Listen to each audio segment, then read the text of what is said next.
puisse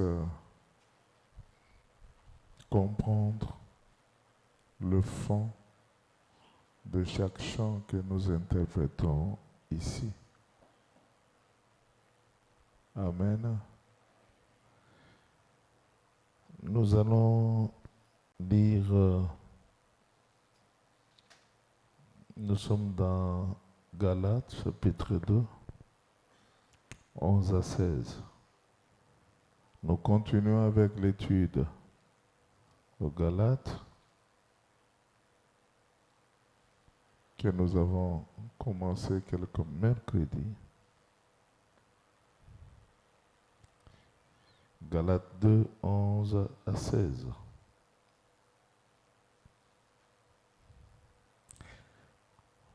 Mais lorsque Céphas, il s'agit de Pierre, lorsque Céphas vint à Antioche, je lui résistai en face parce que il était répréhensible.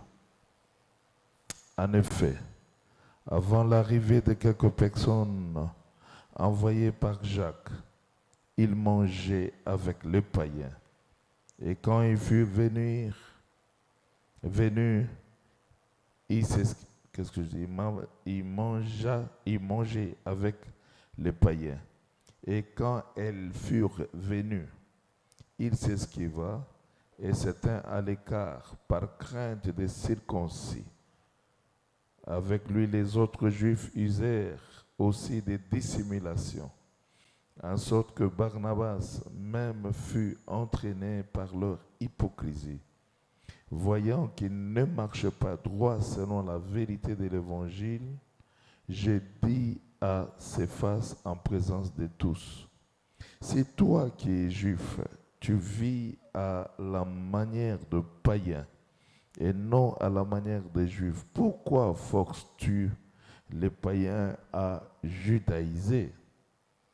Nous sommes juifs de naissance et non pécheurs d'entre les païens. Néanmoins, sachant que ce n'est pas par les œuvres de la loi que l'homme est justifié, mais par la foi en Jésus-Christ, nous aussi, nous avons cru en Jésus, afin d'être justifiés par la foi en Christ, et non par les œuvres de la loi, parce que nulle chair ne sera justifié par les œuvres de la loi. Seigneur, je prie pour que tu bénisses ce moment où nous sommes à tes pieds pour apprendre. Nous voulons réellement apprendre de toi pour que nous puissions appliquer nos cœurs à la crainte de ton nom. Au nom de Jésus. Amen. Shalom bien-aimés.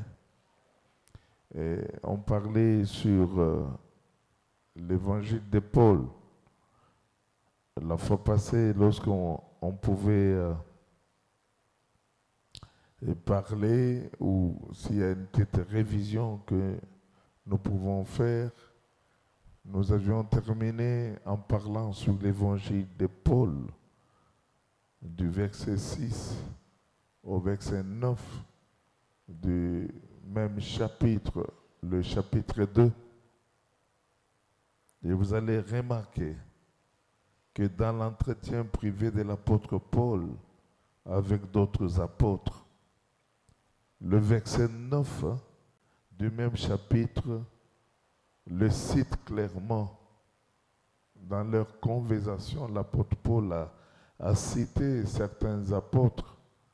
Il a parlé de Jacques, il a parlé de frère du Seigneur, Jacques frère du Seigneur, il a parlé de Pierre, il a également parlé des gens. Et en parlant de ces gens, il les a catégorisés. Dans un autre contexte, dans le même livre, vous constaterez par exemple au verset 2, l'apôtre Paul les désigne en tant que les dirigeants les plus considérés. Et au verset 6, là, il les désigne pas les dirigeants les plus considérés, mais il les désigne maintenant comme les plus influents, les gens qui étaient les plus influents dans l'Église. Et au verset 9, il ne parle pas des hommes les plus influents, mais il parle des gens considérés comme les colonnes dans l'Église, les gens considérés comme les piliers dans l'Église. L'apôtre Paul, en parlant ainsi, reconnaît qu'ils ont été appelés avant lui. Et leur réputation devait être de mise. Ici, nous avons plus souligné que non, l'apôtre Paul ne les a pas déconsidérés. Nous voyons que l'apôtre Paul avait un respect tout à fait particulier par rapport à ces gens-là. C'est pourquoi vous remarquerez qu'il a parlé des gens influents, il a parlé des gens considérés, il a parlé également des colonnes dans l'Église. Mais il souligne quelque chose au verset 6 pour établir l'équilibre et faire passer le message aux judaïsants. Et qui sont ces judaïsants? Nous avons dit que les judaïsants sont des gens qui étaient en train d'entrer dans l'Église pour apporter un autre message. Et l'apôtre Paul, parlant de notre message, il dit un autre évangile. Ce n'est pas parce qu'il y a un autre évangile, mais les gens sont venus avec d'autres pensées. Et ces gens, on les appelait les judaïsants. Et nous allons voir plus tard que non seulement on les appelait les judaïsants, mais on les appelait également les judéo-chrétiens. Donc les judéo-chrétiens, quand on parle, ou vous avez lu quelque part, on parle des judéo-chrétiens, on fait allusion aux judaïsants. Et le verset 6, il dit, en fait, ce qu'ils étaient alors m'importe peu, car Dieu ne fait exception de personne. Qu'est-ce que l'apôtre Paul voulait dire? Il dit, oui, je sais que ce sont les plus considérés, je sais que ce sont les gens les plus influents, mais qu'importe leur position, mais nous tous, nous avons reçu la même grâce. Est-ce que nous sommes ensemble? Nous sommes ensemble. Des fois, cette erreur nous vient aussi à l'Église par le comportement de certaines personnes. Et quoi par le fait qu'ils ont traîné à l'Église, qu'ils sont plus supérieurs que les autres. Non, non. Et je sais que au début de cette Église, on a connu de tels combats parce qu'il y a des gens, de fois qu'on pouvait dire, qui venaient de l'Arche, de l'Alliance à la grande Église. Et également, il y a des gens qui étaient ici, des gens que nous avions gagnés au Seigneur. Et les gens avec qui nous avions commencé de l'Arche, il y a d'autres qui pensaient être un peu plus supérieurs. Et le langage qui sillonnait parmi eux était que non, bisu akala, bisu akala. Et cette histoire était en train de fragiliser la communion et la relation entre nous. Et Dieu, par la force d'expliquer, Dieu nous a aidés à faire comprendre aux autres et que nous avons la même grâce. Il y a ceux-là que le Seigneur a réveillés le matin, il y a ceux-là que le Seigneur a réveillés à midi, mais tous nous sommes issus d'une même grâce. Est-ce que nous sommes ensemble? Donc, les paroles de Paul n'expriment ni refus, ni un manque du respect de leur autorité apostolique, mais indique seulement que nous avions tous été appelés à une seule cause. Est-ce que nous comprenons? Nous avons été tous appelés à une même cause et nous sommes issus de la même grâce. Et nous devons arriver à nous comporter de cette manière et même dans l'Église, ne déconsidérez pas quelqu'un par rapport au temps que vous avez fait à l'Église, même par rapport à l'expérience, sachant que la personne qui équipe, c'est Dieu. Est-ce que nous sommes ensemble? La personne qui équipe, c'est Dieu. C'est lui que tu peux arriver à négliger aujourd'hui. Il peut te dépasser le lendemain. Et cette grâce, ce n'est pas une grâce compétitive, mais c'est une grâce de complémentarité. Nous sommes là pour nous compléter, pour arriver, c'est comme une équipe nationale. La motivation qui doit accompagner chaque personne qui est dans l'équipe nationale, et c'est qu'on travaille de manière à remporter le prix, n'est-ce pas? On travaille de manière à remporter le prix. Personne ne peut se dire qu'il est dans une équipe de football et il travaille pour soi-même. Non, il travaille pour que la victoire soit une victoire d'ensemble.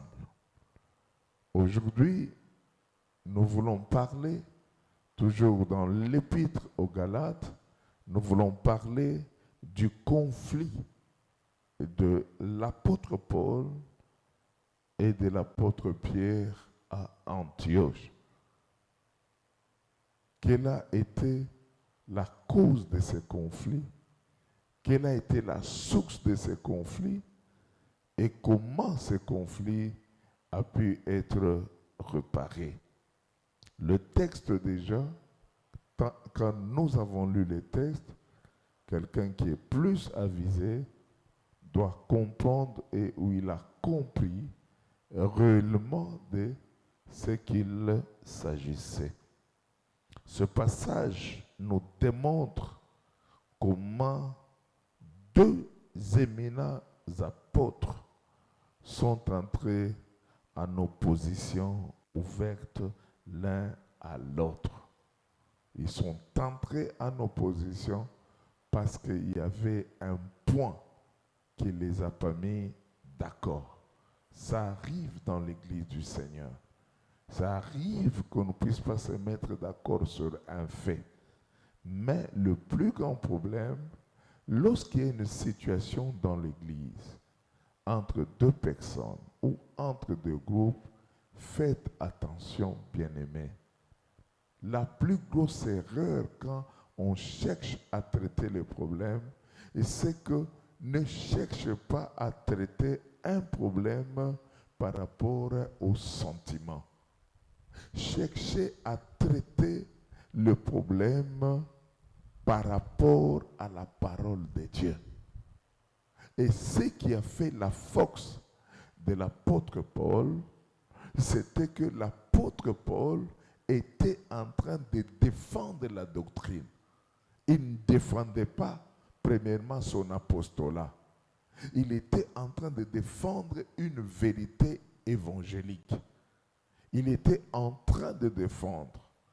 Et c'est cette affaire qui les a mis en opposition avec l'apôtre Pierre. Et où est-ce que la scène s'est déroulée? Vous allez vous rendre compte que le conflit de l'apôtre Paul et l'apôtre Pierre, le conflit a commencé où? A commencé, c'était à Antioche. Ce n'était pas nulle part, c'était à Antioche. Et vous allez même le remarquer, chapitre 2, verset 1, il dit « 14 ans après, je montais de nouveau à Jérusalem avec Barnabas ayant aussi pris Tite avec moi. Non, non, ce n'est pas ce verset. Ce n'est pas ce verset.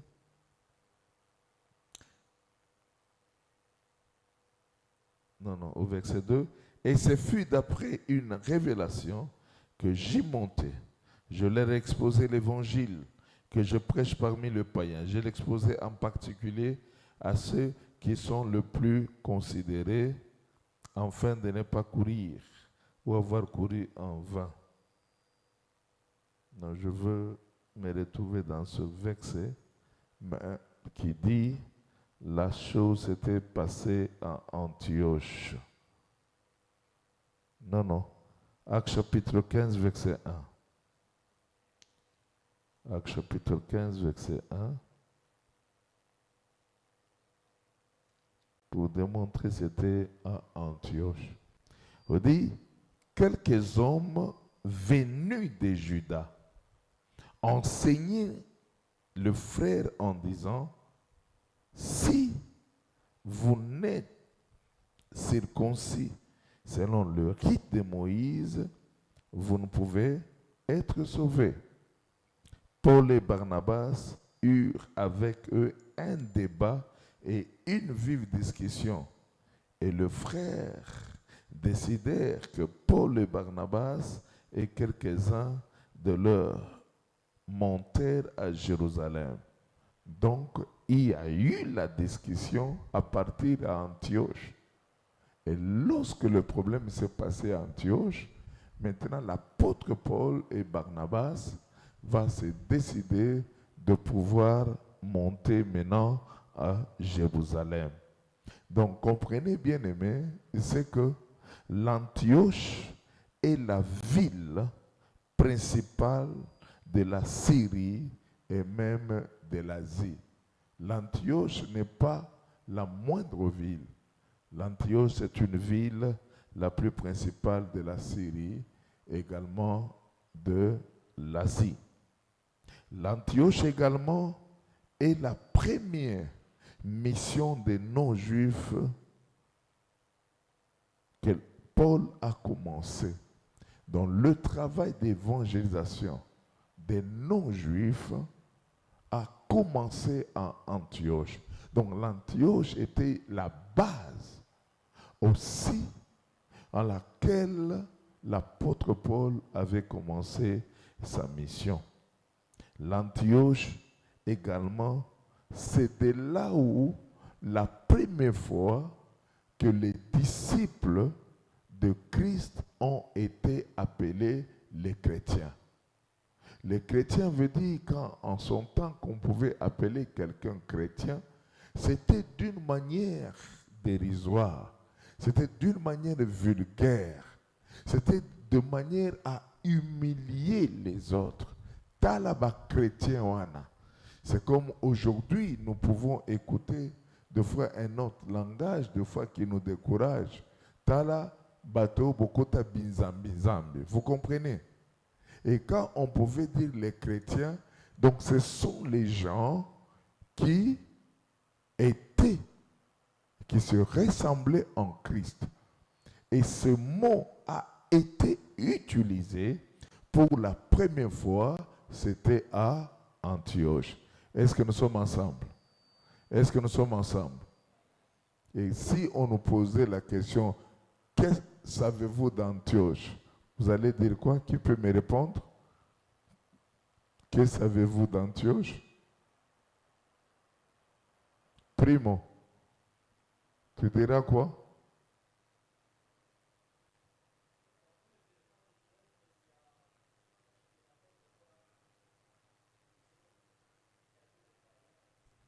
C'est de là aussi qu'on a appelé pour la première fois les apôtres des chrétiens. Répète un peu, comme tu es au micro.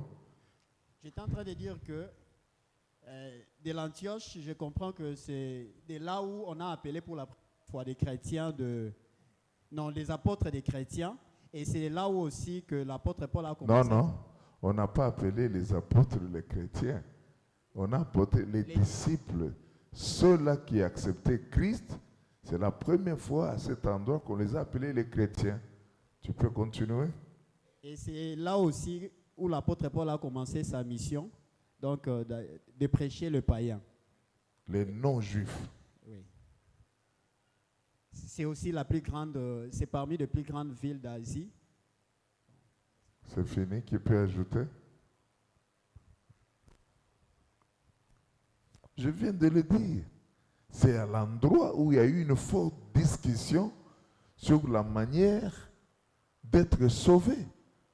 Et c'est à partir de là que l'apôtre Paul a décidé, avec Barnabas et les autres, de quitter, de monter à Jérusalem pour aller résoudre la question qui se posait. Est-ce que nous sommes ensemble? Est-ce que nous sommes ensemble? Dans peu de minutes, tu peux facilement comprendre quand on te fait la con. Qu'est-ce que vous entendez par Antioche? Voilà ce qui s'est déroulé à Antioche. Il y a eu ça, il y a eu ça, il y a eu ça. Est-ce que nous sommes ensemble? Est-ce que nous sommes ensemble? Donc l'apôtre Paul et Pierre étaient tous les deux respectés dans les églises comme conducteurs spirituels. Que ce soit Pierre, que ce soit Paul, ils étaient les plus respectés. Ils étaient tous deux les hommes de Christ.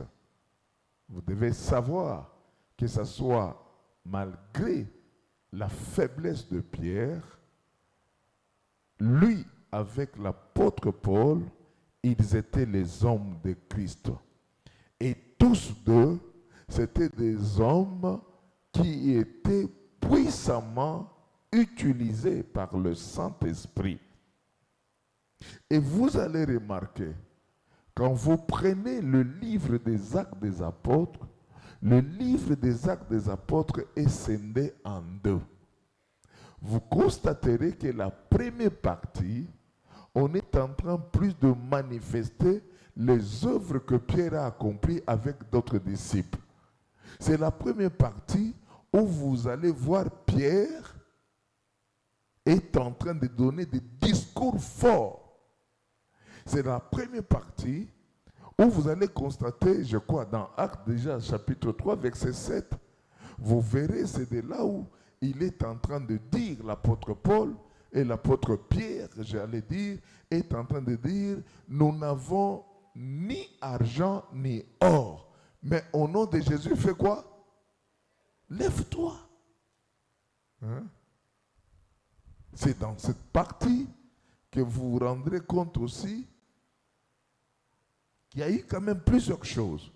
Et la deuxième partie, il y a eu des miracles, mais le nom de l'apôtre Paul est beaucoup utilisé.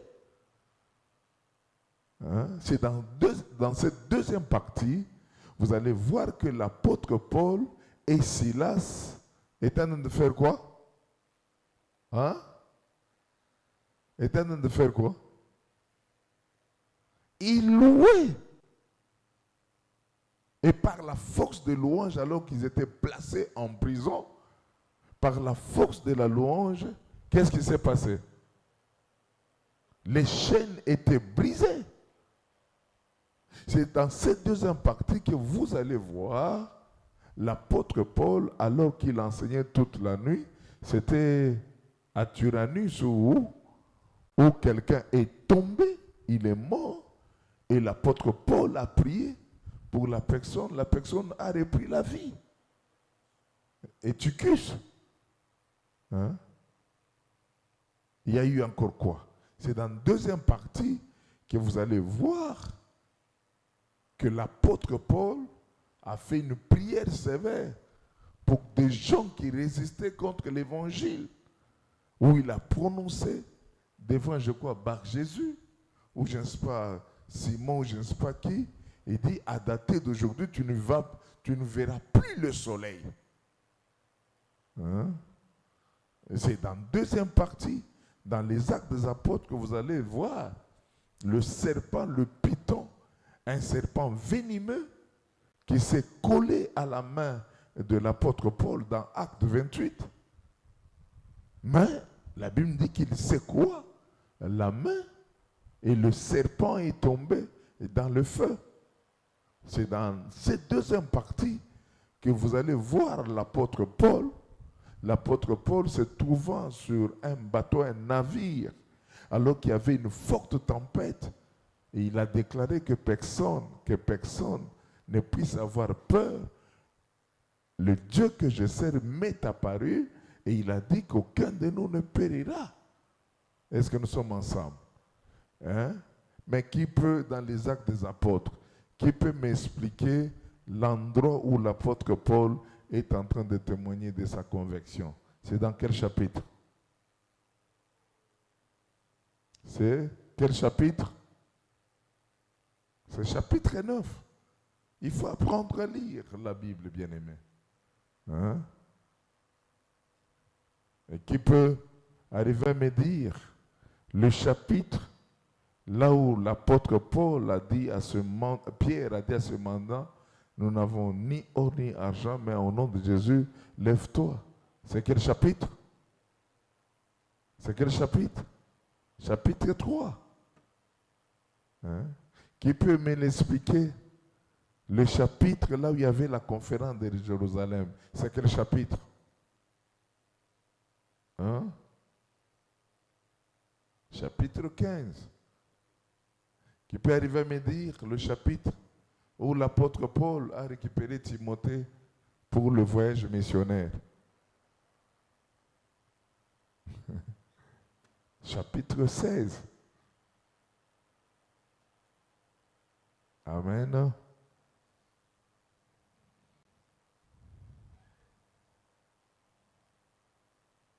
Maintenant,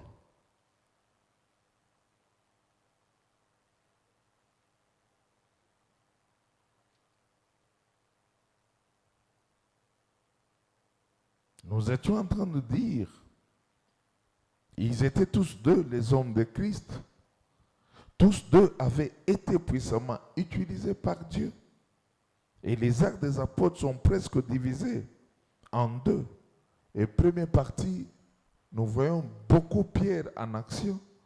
Et deuxième partie, c'est l'apôtre Paul qui entre aussi en action. Et quelle est la situation pour laquelle ces deux apôtres s'étaient trouvés en conflit? Bien-aimés, il y a trois choses qui méritent d'être relevées dans leur conflit. Les trois choses qui ont alimenté leur conflit. La première chose, c'était d'abord le comportement. Bien-aimés, le comportement, nous allons expliquer. Il faut veiller en tant qu'enfant de Dieu au comportement. Il faut veiller en tant qu'enfant de Dieu aux attitudes. Et surtout si nous sommes à l'église. Le deuxième élément, c'est la motivation. Et le troisième élément, sont les conséquences des actes qui ont été posés. Prenons un peu déjà sur l'apôtre Pierre. Bien-aimé, lorsque nous voulons parler sur l'apôtre Pierre, son comportement était lequel? Vous allez remarquer à Antioche, Pierre, chrétien d'origine juive, appréciait d'être à table accompagné de croyants païens, d'origine païenne. Ils mangeaient ensemble. Et je suppose, non seulement ils mangeaient ensemble, je suppose même à la Sainte Seine, ils étaient ensemble à la table.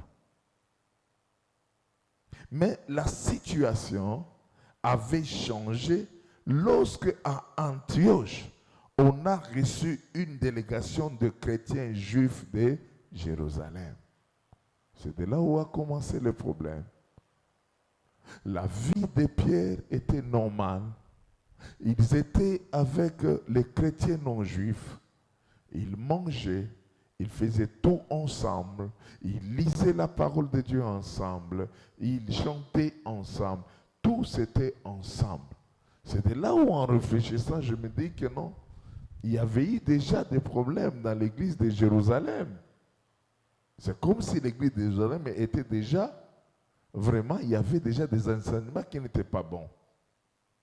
Maintenant, on va expliquer une chose. On dit, on a reçu une délégation de chrétiens juifs de Jérusalem.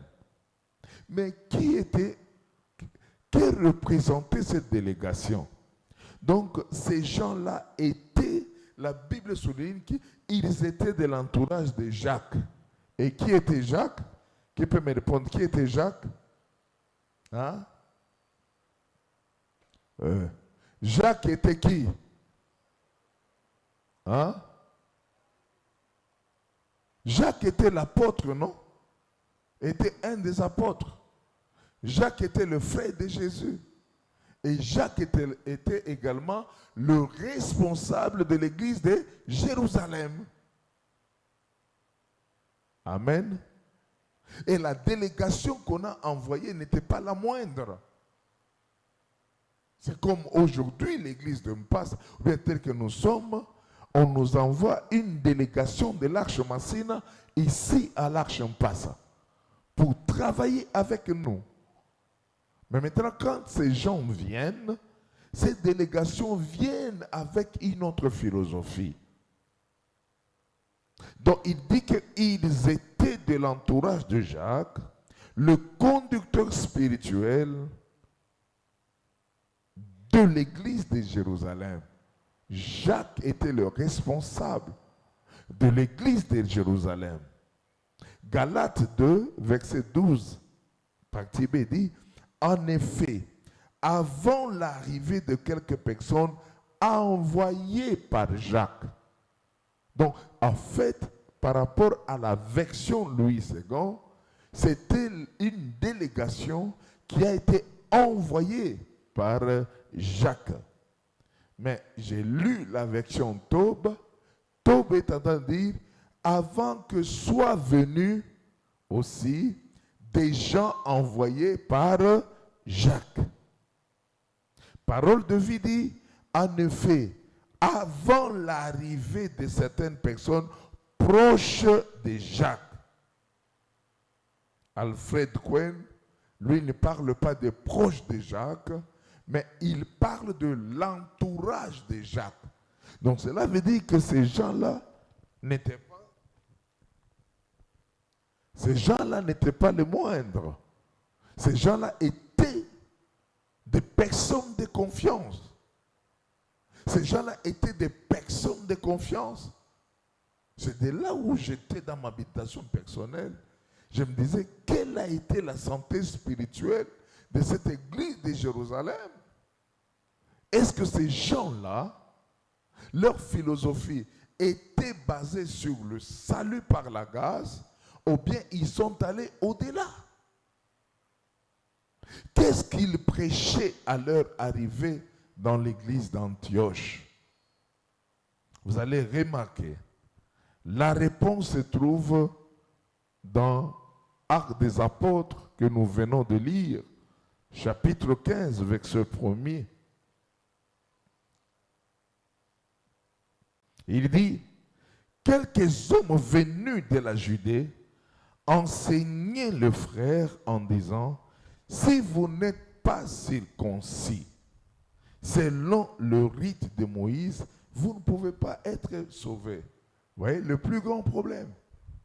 Ils viennent dans l'église d'Antioche et le premier coup de sifflet, vous devez être circoncis. Et pourtant, ce n'était pas la décision fondamentale. Ce n'était pas la décision ou je ne sais pas, quelque chose qui devait être important. La grâce est au-dessus des rites. La grâce est au-dessus des œuvres. Parce que la grâce a un nom. Et le nom de la grâce, c'est le Jésus-Christ. Jésus a tout accompli. Il est tellement... C'est une manière de mépriser l'œuvre de la croix lorsque on vient de nous dire que au-delà, à part ce que vous avez fait, C'est vrai que vous avez reçu Jésus-Christ comme Seigneur et Sauveur. Mais pour que votre salut soit efficace, il faut ajouter la circoncision. C'est de là où il y a eu la bataille. Est-ce que nous sommes ensemble? Est-ce que nous sommes ensemble?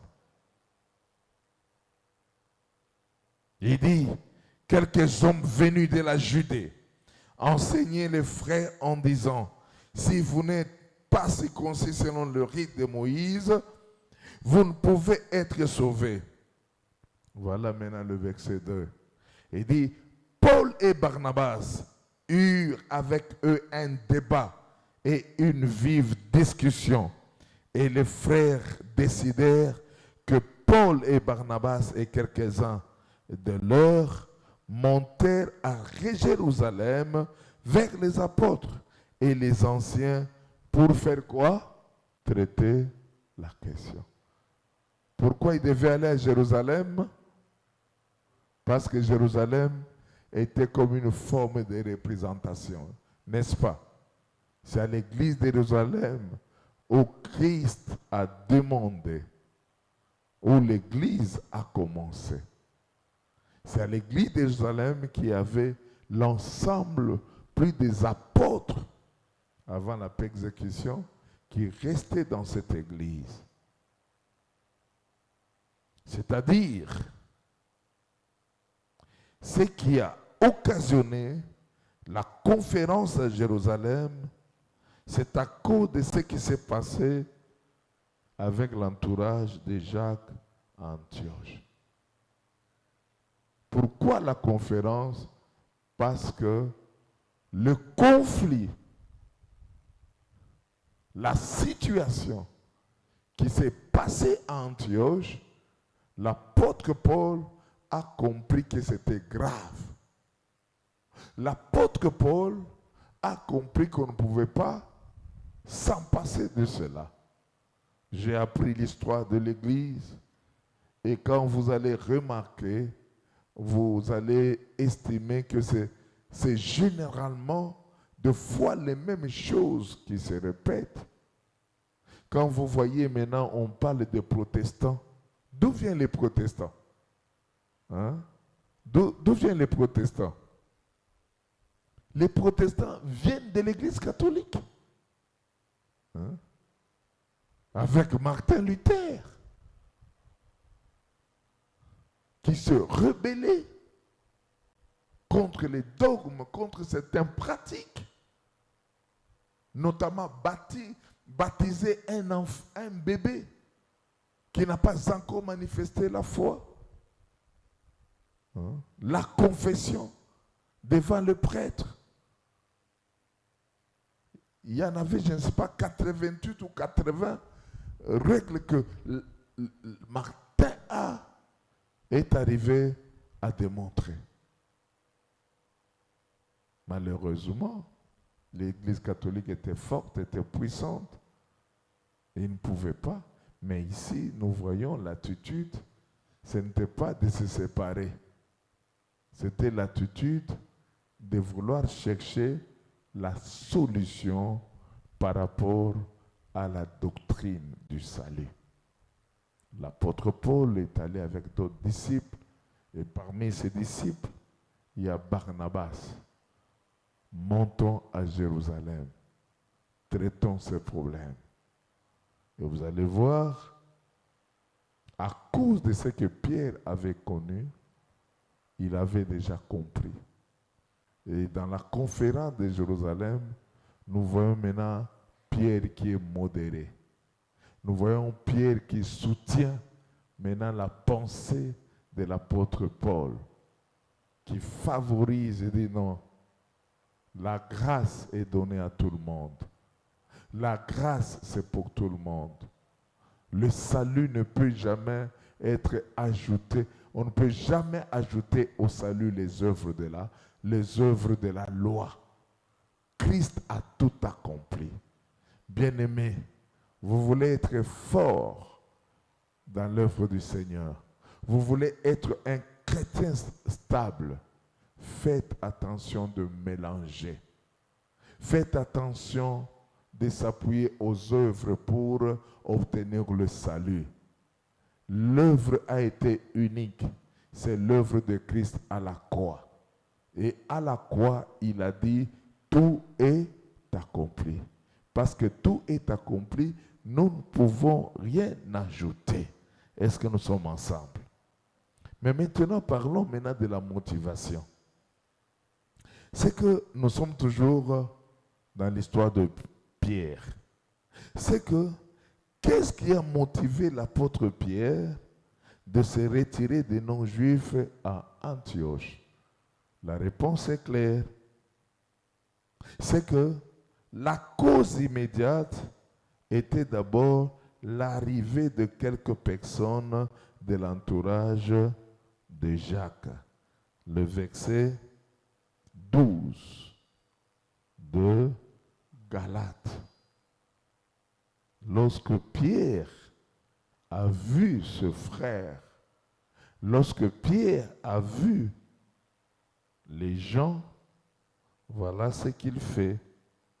Il dit au verset 12, en effet, avant l'arrivée de quelques personnes envoyées par Jacques, il mangeait avec les païens. Et quand elles furent venues, il s'esquiva et s'étint à l'écart par crainte des circoncis. Par crainte de qui? Des circoncis. Ils vont me doiter. Ils vont me traiter d'un païen. Pourquoi tu dois manger avec la païen? Donc, c'est justement aussi la bataille qui nous arrive. Si nous n'arrivons pas à défendre notre propre conviction en ce qui concerne la coutume, en ce qui concerne certaines choses du monde, frère, le prix du salut, tu ne peux pas le comparer avec les œuvres de la chair. Il y a quelqu'un qui est mort à la croix. Il y a quelqu'un qui a versé son sang pour que nous soyons sauvés. Et faites attention. Il n'y a pas l'héritage qui soit le meilleur que celui du salut. Il dit que Pierre craignait ces croyants juifs. Comme lui, les autres chrétiens d'origine juive se sont mis eux aussi à cacher leurs convictions, au point que Barnabas lui-même s'est laissé entraîner par leur dissimulation. Surtout que, bien-aimés, nous sommes des responsables. Il faut faire attention. Il faut faire attention. Parce que ton attitude, ce n'est pas pour rien lorsqu'un responsable dans l'église a gaffé, la sanction est plus sévère. Peut-être qu'un autre membre. Pourquoi? Parce qu'un responsable, lorsqu'il fait quelque chose qui n'est pas agréable, il risquerait d'emporter d'autres personnes. Il risquerait à ce que certaines personnes mal affermies puissent le suivre. Et justement, c'est ce qui se passe aujourd'hui. N'est-ce pas? N'est-ce pas? Mais je m'aimerais encourager que ce soit des gens affermis, que ce soit des personnes non affermies. Mais un conseil que j'aimerais nous donner, il faut manifester votre personnalité. Avant de prendre une décision, avant de suivre quelqu'un, mets-toi dans la tête qui t'est amené à l'église. N'y a-t-il pas quelque chose que le Seigneur a fait dans ta vie? Est-ce qu'il y a ceci, il y a eu ceci? Et c'est une grande responsabilité. Moi, j'ai toujours eu peur des gens abîmés dans l'église.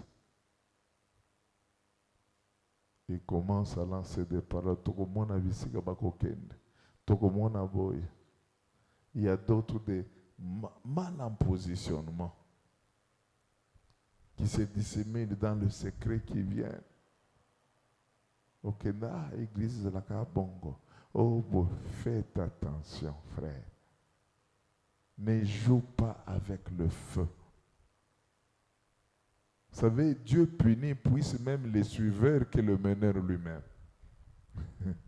Faites attention, frère. Tu n'es pas venu à l'église pour quelqu'un. Aujourd'hui, plusieurs personnes viennent à l'église, ce n'est plus un secret. On pose la question de la responsable de maman ne vient plus, qu'est-ce qui s'est passé, voilà ce qu'on a écouté, tout cela. Frères et sœurs, qui a chassé le responsable dans l'église ici? Personne. Personne.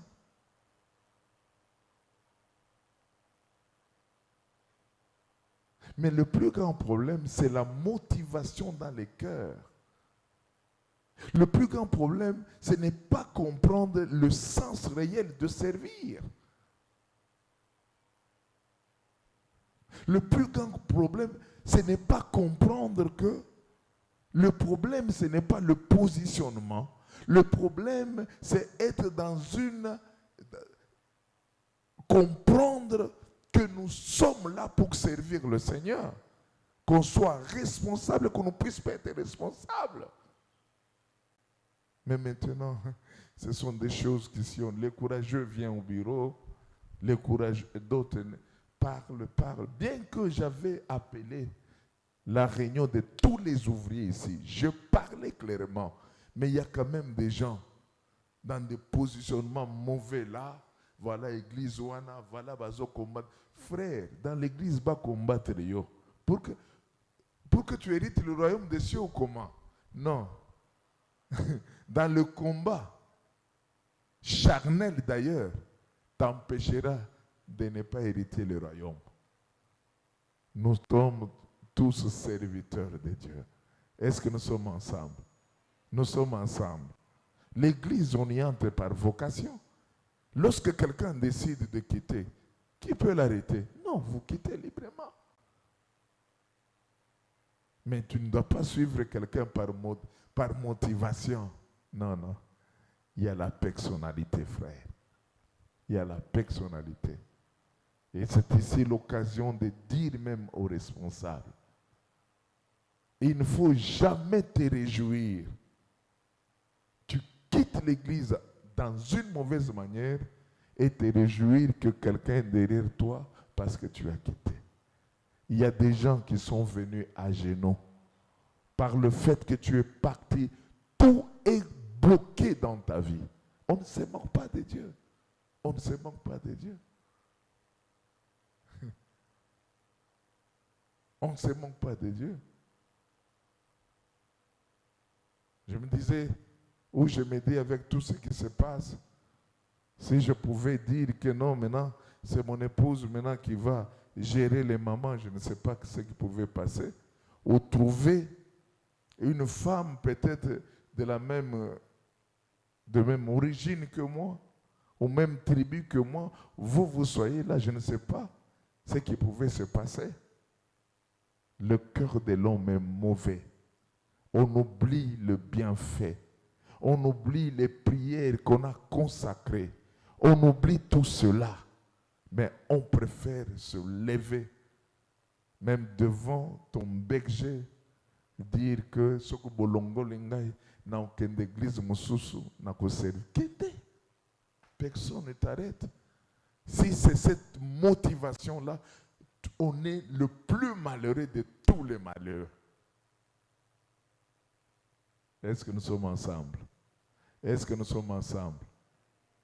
Est-ce que nous sommes ensemble? Voilà l'attitude de Pierre, de Paul et Pierre. Il y a un problème, on en discute pour préserver l'unité de l'Église.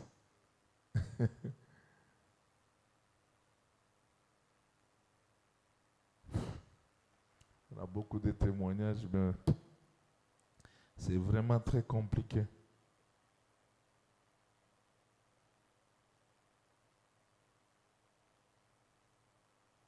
Je disais que la cause immédiate était l'arrivée de quelques personnes. Pierre a joué. Il dit, Pierre craignait ses croyants juifs. Et troisième élément, comme lui, les autres chrétiens juifs se sont mis, eux aussi, cacher leurs convictions, au point que Barnabas lui-même s'est laissé entraîner par leur dissimulation. Ne te laisse pas entraîner par le parler des autres. Regarde ce que la Bible te demande de faire. Ne te laisse pas entraîner par le sentiment. Vous savez, nous les pasteurs, nous souffrons. On peut savoir le vrai motif de la personne par rapport à son agissement. Mais quand la personne quitte le bureau, ce qu'il communique aux autres, ce n'est pas ce qu'il a laissé au bureau. Ce n'est pas ça.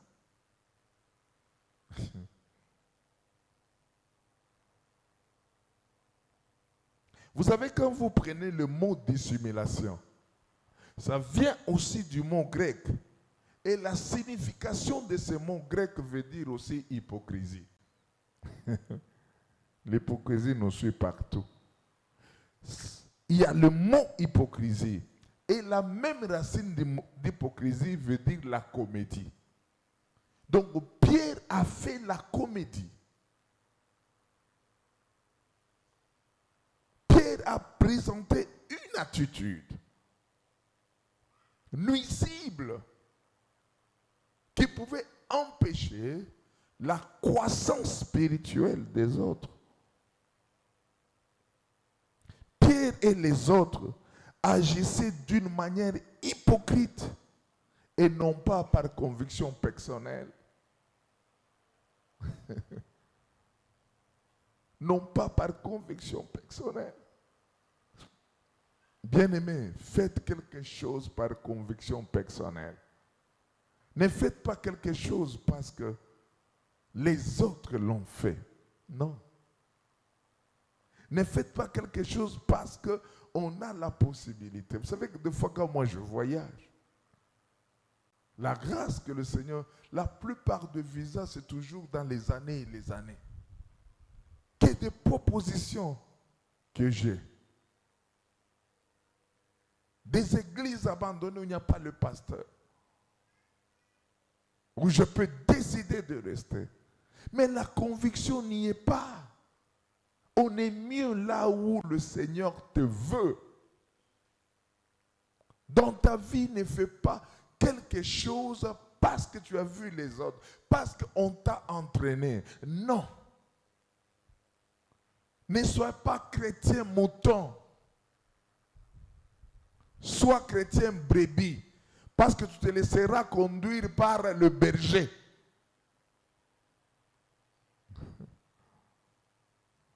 Quelqu'un dit la masse ne réfléchit pas, mais une personne réfléchit. Et vous savez, quand il y a des problèmes dans l'église, évitez de chuchoter. Évitez de présenter les choses. C'est comme si tu connaissais tout. Il y a des choses pour lesquelles, quand, en tant que pasteur, on peut ouvrir la bouche, vous allez vous étonner. Vous allez vous étonner. Il y a des histoires pour lesquelles nous n'arrivons pas à parler parce qu'une âme coûte cher. Et le but du pasteur, ce n'est pas de détruire une âme, c'est de le protéger. Il y a des gens qui sont partis. Aujourd'hui, si je vous dis, il a fait ça, il a fait ça, il a fait ça. C'est vous qui me posez la question. Pour nani mikolonyo so garda qui est kaka. Non. Nous sommes dans le principe où la Bible nous dit ceci. Mettez un peu de fumier qu'on voit encore l'année prochaine si cet arbre portera de fruits. Et si ça ne porte pas le fruit, nous allons faire quoi? Nous allons couper. Dieu donne. Chaque personne a son temps. Il y a des choses qu'on observe, je sais même voir certaines personnes, même quand ils peuvent intervenir ou parler, vous sentez qu'il y a un problème. Il n'y a pas l'esprit dans ce qu'on fait. Et tu ne sais même pas l'expliquer. Tu regardes dans ton secret, tu pries. Dieu lui-même, le maître de la vigne, lorsqu'il constate que non, la pièce qui est ici n'est pas utile pour permettre à ce que l'engrenage puisse tourner, et que Dieu décide d'enlever la pièce, qui suis-je en tant que pasteur pour bloquer la machine qui est l'Église?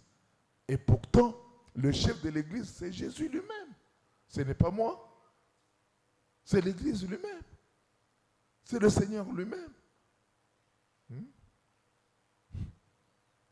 Des fois, nous tombons dans les pièges inutiles, des critiques inutiles, des inutiles. Non, faites attention. Oye na église pour Nzambe, ozo servir pour Nzambe, ozo servir pour na mantute, o na yoka kiboye, o basala kiboye, o réunion aba mama ekomi boye, o réunion aba jeune, tu es le plus malheureux. C'est pourquoi la porte de la bénédiction te ferme, parce que tu es là, tu parles des choses que tu ne connais pas et tu contribues volontairement ou involontairement à ta malédiction. La dissimulation, la comédie. Pierre et les autres agissaient d'une manière hypocrite et non pas par conviction personnelle.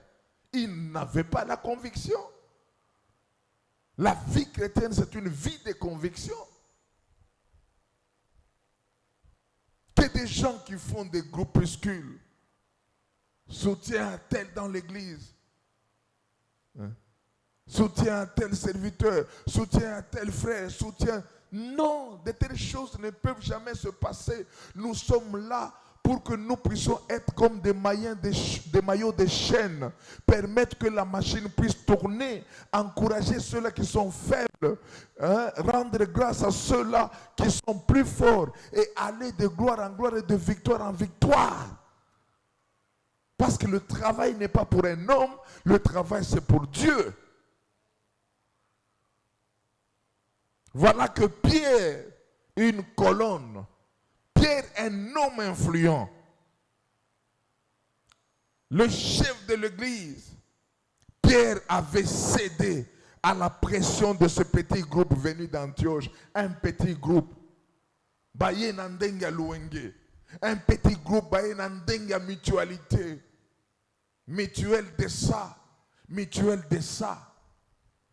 Et Pierre, avec toute sa notoriété, Pierre s'est trouvé entré là-dedans pour détruire l'œuvre de l'Église. Faites attention, bien-aimés, vous les petits groupes qui venez pour mettre d'autres en erreur, et vous aussi qui se laissez entraîner dans cette erreur, sachez une chose, que devant le Seigneur, vous serez seul. Il n'y aura pas un groupe devant le Seigneur, vous serez seul et vous allez répondre aux actes que vous-même vous avez commis.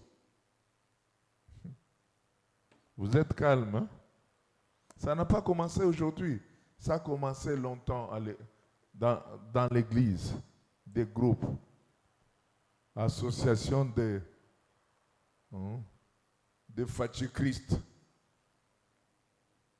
association de Béton Christ, association de... Non, ce n'est pas à l'église. L'église, c'est l'ensemble de racheter, avec la mission d'édifier, avec la mission d'évangéliser, aussi avec la mission de rendre à Dieu un culte agréable, de lui rendre des multiplications de grâce, de lui dire comment il est merveilleux d'adorer et de louer le Seigneur. C'est ça également. Bien-aimé, Pierre avait manqué le courage de la conviction. Voilà la motivation qui a fait qu'il puisse agir de cette manière. Mais il n'y a pas comportement, il n'y a pas motivation, sans qu'il y ait conséquences. De tout cela, quelles sont les conséquences? Le courage maintenant exceptionnel manifesté à cette occasion par Paul en s'opposant à Pierre préserva à la fois la vérité de l'évangile et la fraternité entre eux dans l'Église. Conséquence, c'est que l'apôtre Paul se levait. L'apôtre Paul a réagi. Et cette réaction a fait que la vérité de l'évangile soit préservée. Bien-aimés, quand nous sommes dans l'église, quelqu'un est en train de démontrer le faux. Quelqu'un est en train de démontrer quelque chose qui ne cadre pas avec la vision de l'église. Quel que soit le degré de votre union, quel que soit le degré de votre amitié, il faut le résister en face. Ne sois pas un fanatique aveugle. Il faut résister en face. Et j'aime ce que l'apôtre Paul a fait. L'apôtre Paul est arrivé vraiment à réagir devant Pierre. Mais la deuxième partie, nous avons parlé de l'apôtre Pierre, mais maintenant du côté de l'apôtre Paul, quel a été le comportement de l'apôtre Paul? Vous verrez qu'au verset 11 du même chapitre 2, nous montre comment Paul s'est opposé à Pierre. Il y a des choses dans la vie qu'il faut éviter d'être complaisant. Je sais que ce sont des choses qui ne sont pas vraiment arrivées ici. Seulement une fois, on avait reçu un pasteur, j'ai oublié même son nom, Habakkuk. Voilà. Habakkuk 2 d'ailleurs. Et bizarrement, tous toujours les Habakkuk. Bizarrement, tous les Habakkuk. Le premier Habakkuk, je lui ai donné le premier jour, déjà ça boitait. Le deuxième jour, j'ai compris que non. On m'a mal recommandé. Il fallait qu'il fasse le séminaire d'une semaine. Je l'ai arrêté. Bien-aimé, quand il s'agit de l'enseignement de Christ, de la doctrine, il ne faut jamais badiner. Je crois que les anciens doivent connaître cette situation. Deuxième Habakkuk qui n'a pas tellement mal enseigné, mais le problème était par rapport à l'éthique. Je me souviens, ce jour-là, il était venu avec un grand retard où je m'étais décidé de commencer à enseigner. Dès que je veux commencer, il est entré. Par politesse, je lui ai donné la chair. Il a débordé. Et dans ce débordement, il y a eu plus le mangovo. Vous allez vous souvenir qu'il avait pris même une chaise. Il est monté sur la chaise. Bien aimé. Il appelle jusqu'à fatiguer. Il a appelé jusqu'à fatiguer. Non, je suis ici. J'ai fermé catégoriquement. Parce que cela veut dire, nous avons notre conduite. Nous avons notre manière de nous conduire. Sachez, si quelqu'un passe ici devant avec quelque chose qui touche à la doctrine de la parole de Dieu, je ne le laisserai pas faire cela.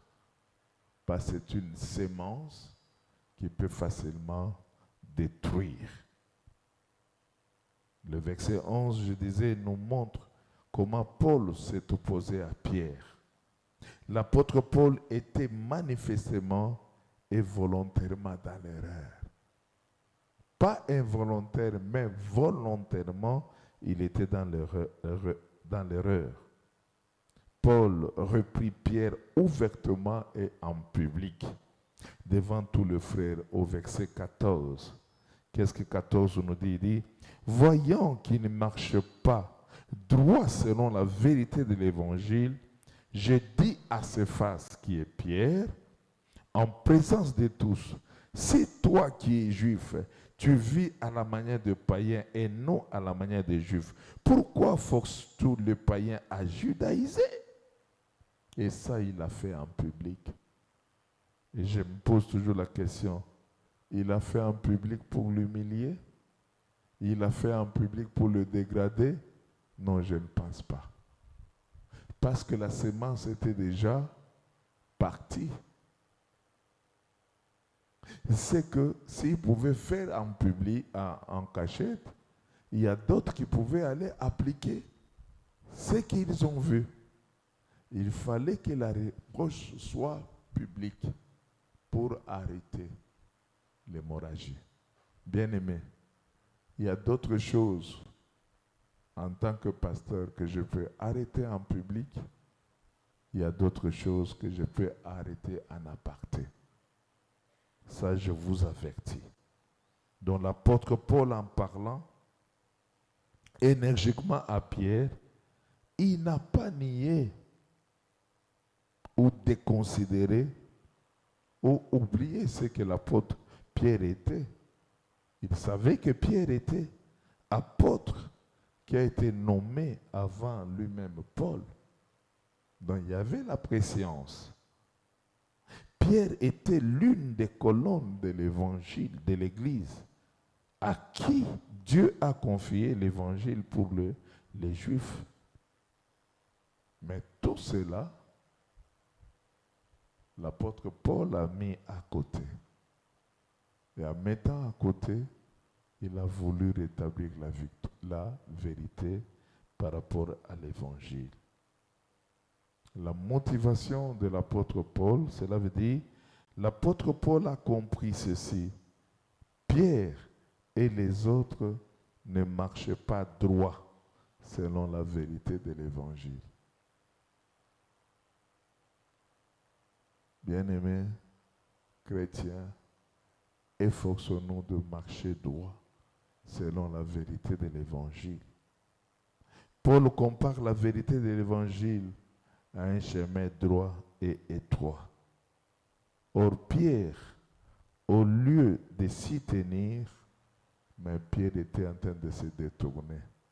Cela veut dire, dans la démarche de l'apôtre Paul, il n'a pas voulu forcément briser Pierre, mais il a voulu également sauver les autres et sauver Pierre lui-même.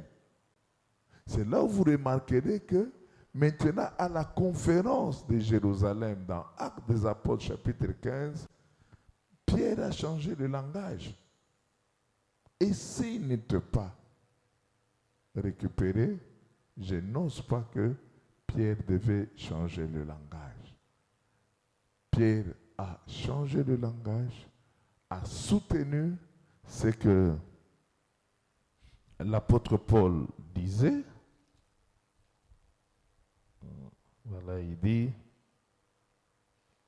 Paul et Barnabas eurent avec eux un débat et une vive décision.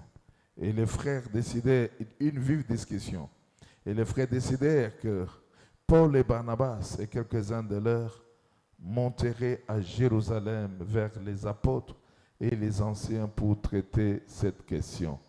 Après avoir été accompagnés par l'Église, ils poursuivirent leur route à travers la Phénicie, tout cela. Alors quelques-uns du parti des pharisiens qui avaient cru se levèrent en disant qu'il fallait circoncire les païens et exiger l'observation de la loi de Moïse. Les apôtres et les anciens réunis pour examiner cette affaire. Une grande discussion s'était engagée. Pierre se leva et leur dit, voilà, « Hommes frères, vous savez que dès longtemps, Dieu a fait un choix parmi vous, afin que par ma bouche, les païens attendissent la parole de l'évangile et qu'ils crussent. Et Dieu qui connaît les cœurs leur a rendu témoignage en leur donnant le Saint-Esprit comme à nous.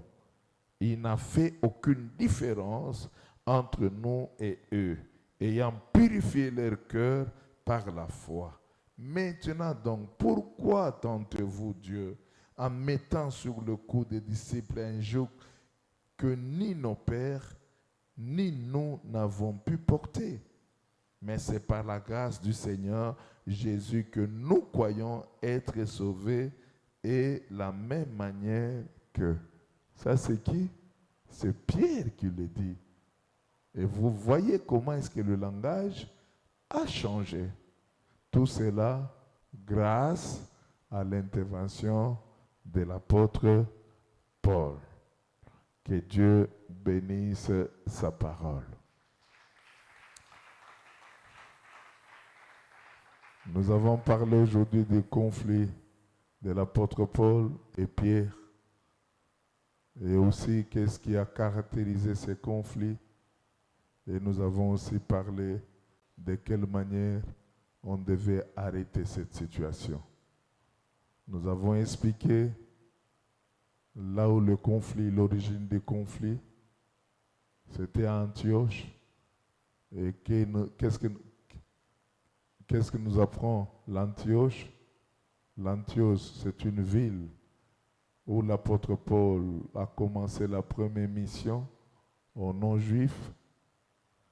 L'Antioche, c'est l'endroit où on a appelé pour la première fois les disciples, les chrétiens. C'est à partir de l'Antioche que l'apôtre Paul a décidé, avec Barnabas et les autres, de monter à Jérusalem pour aller discuter les problèmes de judaïsants, qu'on appelait également les judéo-chrétiens. Et par rapport à ce que nous venons de dire, y a-t-il quelqu'un qui a une question? Une préoccupation, vous n'avez pas écouté ou compris quelque chose? Levez la main, s'il vous plaît.